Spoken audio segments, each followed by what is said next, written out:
everyone, and welcome back to my channel. Today I wanted to do a video that's kind of a little bit different because I will be actually spending the majority of the month of July in France, and so my reading is going to be very interrupted this month. So I'm not really sure what's going to happen.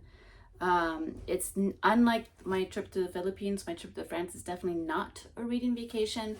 It's going to be more a vacation of relaxing and hiking and being with family and being with my relatives, doing Olympics type stuff and whatnot. So it's not going to be a very heavy reading month for me in July. In fact, I really doubt I'm going to really get anything read at all.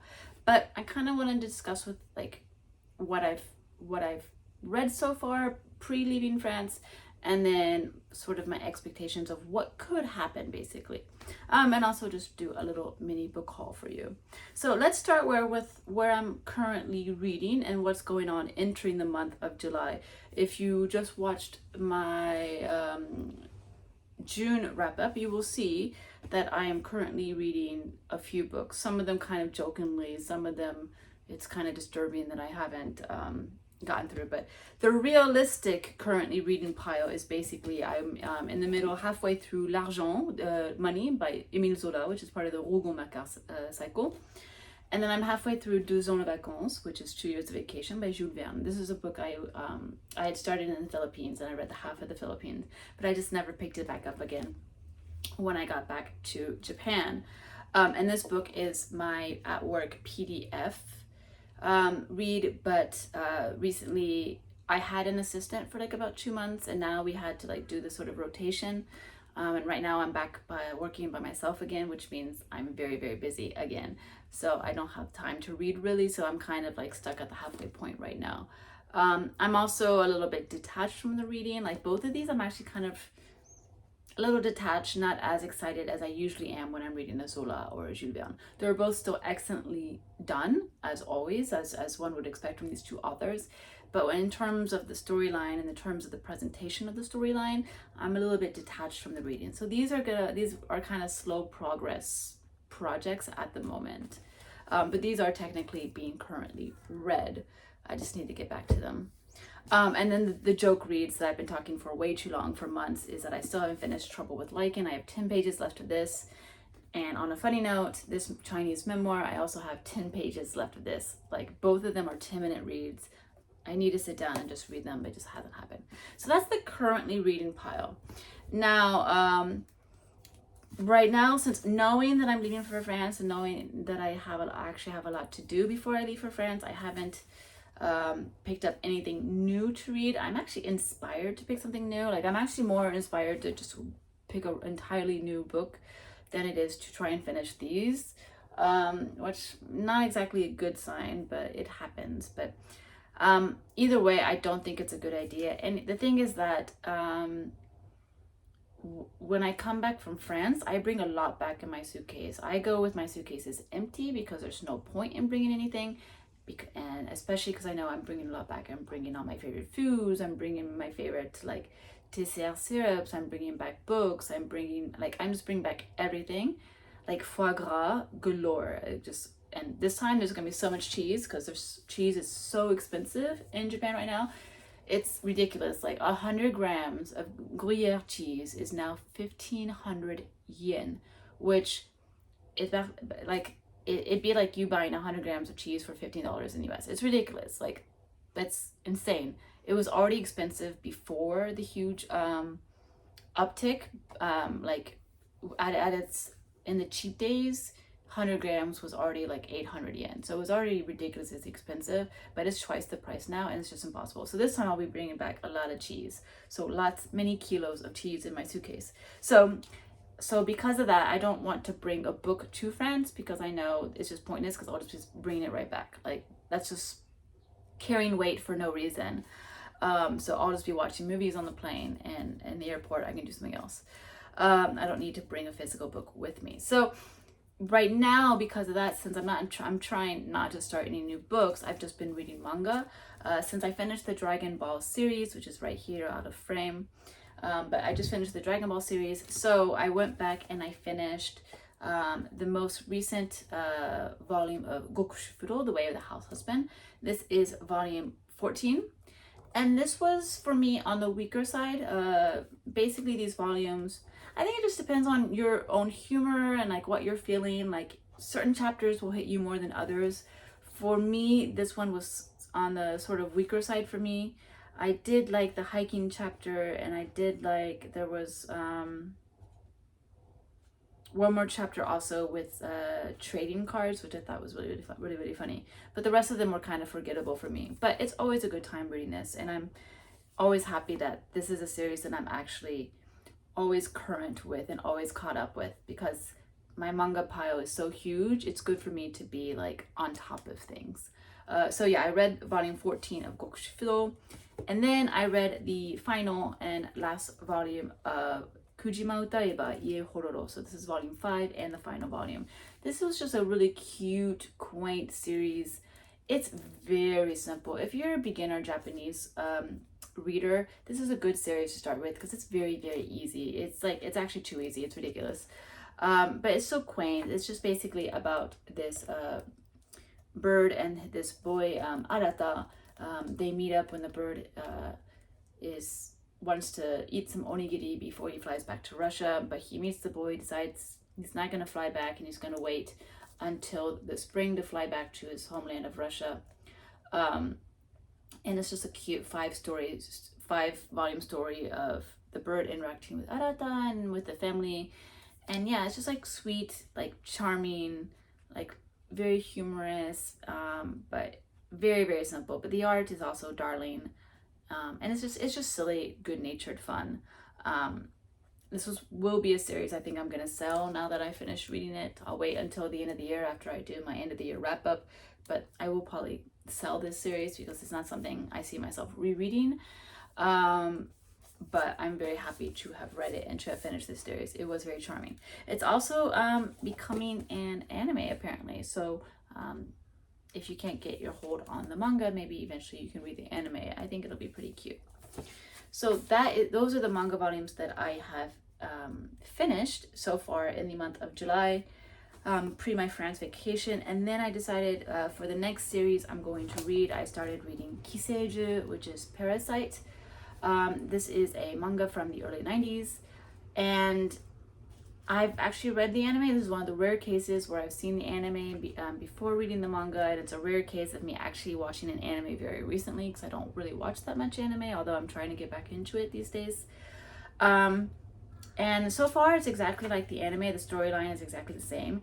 The art is quite amateurish, I'm gonna say, in the manga.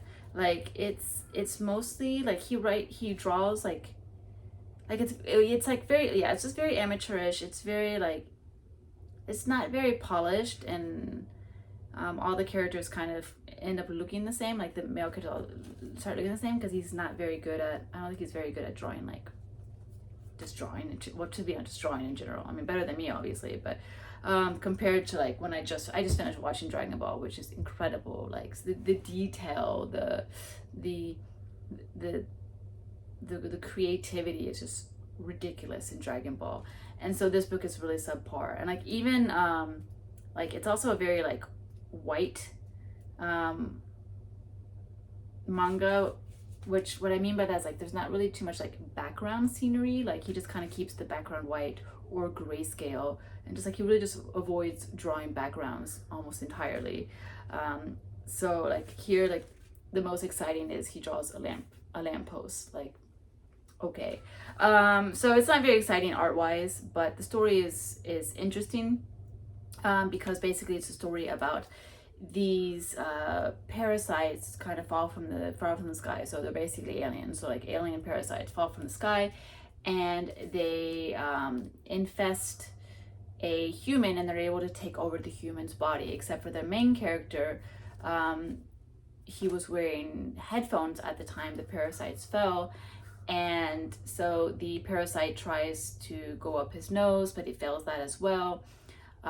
Then the parasite, you know, so he doesn't die, has to find another entrance. So he drills a hole in the character's right hand and goes in through the hole. But our main character is able to create sort of a tourniquet with his the headphone cords.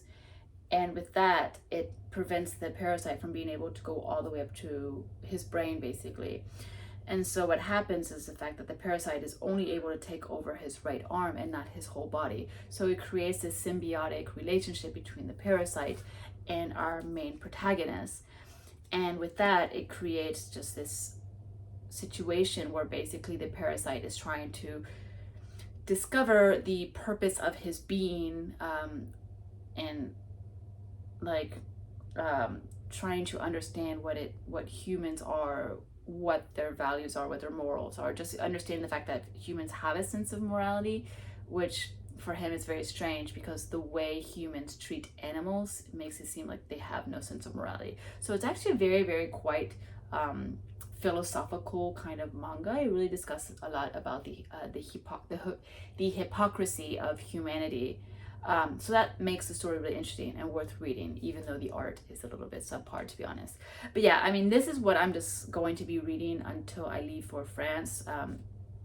That way I don't feel like I'm leaving a book behind, because right now obviously I'm struggling to finish books, so it's better not to have another reason to leave a book half read before I leave. That'd be a very bad idea. But it's easier with a manga series where there are so many volumes that it's normal to sort of stop a little bit and then like come back to it. So this is what I'll be reading up until I leave for France. Now, in terms of, so I said that that France is not a reading vacation.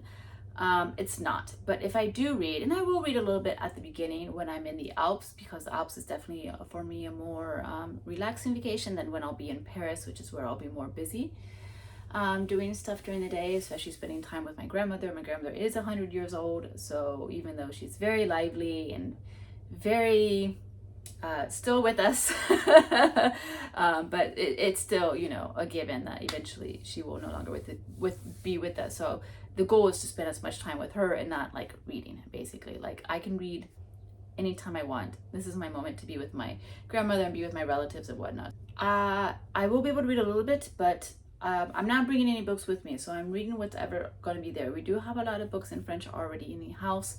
And then my mom brought me from the US. She brought the one book that I bought during the holidays that just didn't make it in time before I left.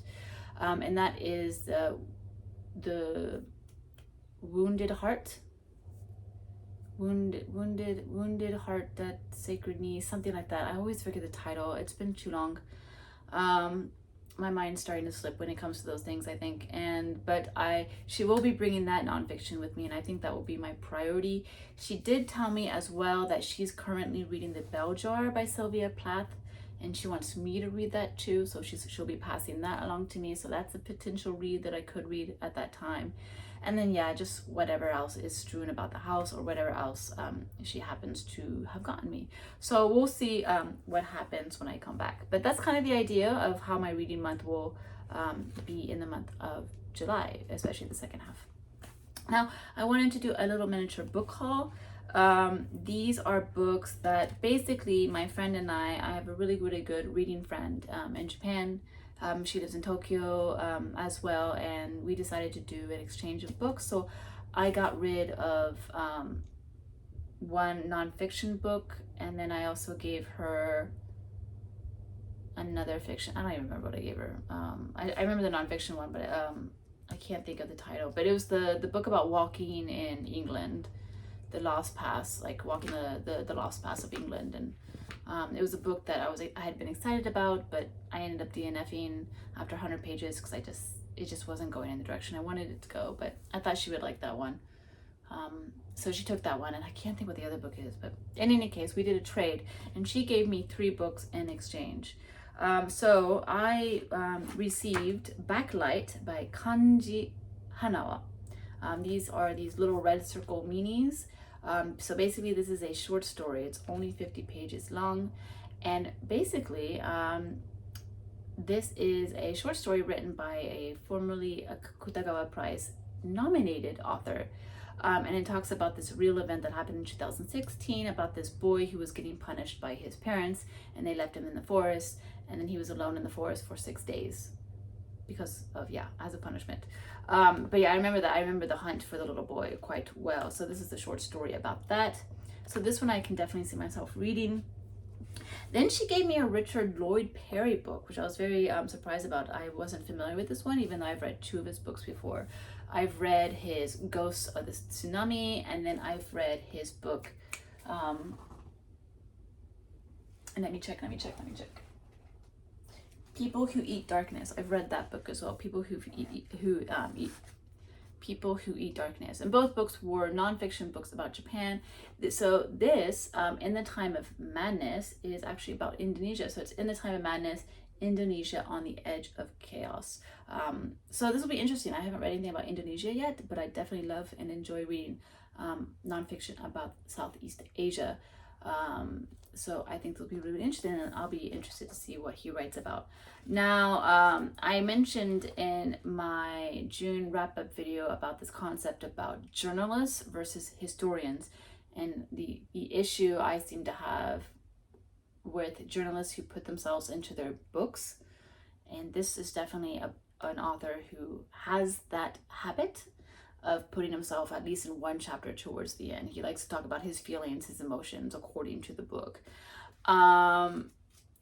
There's definitely a little bit of ego stroking, I feel. So we'll see if he does the same in this book. But I always, other than those part of his books, I always enjoy the way he writes. Like, it's just like the bit of personal insertion at the end that I'm not too fond of, but we'll see what happens. Then this third book is, it's called Past and Present in China's Foreign Policy, From Tribute System to Peaceful Rise.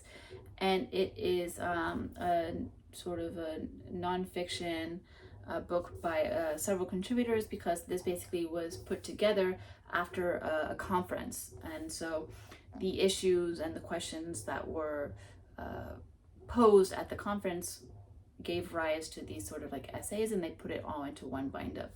This book, I'm not too sure if I'll be able to read it.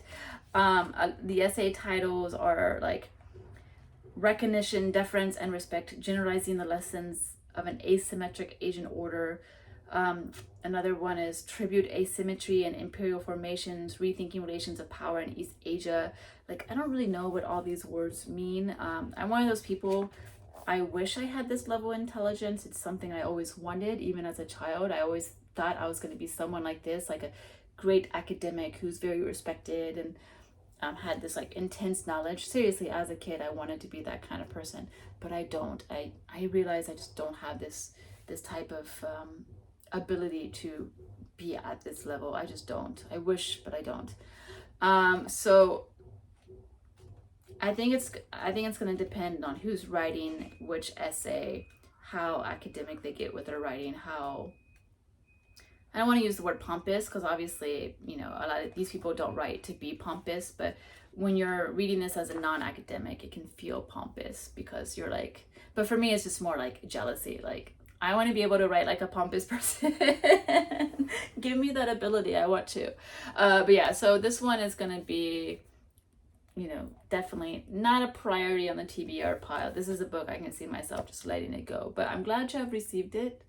I will see how I feel and see where I go with it. But yeah, that's the sort of mini book haul I have, because this year I've been very good about not buying any books.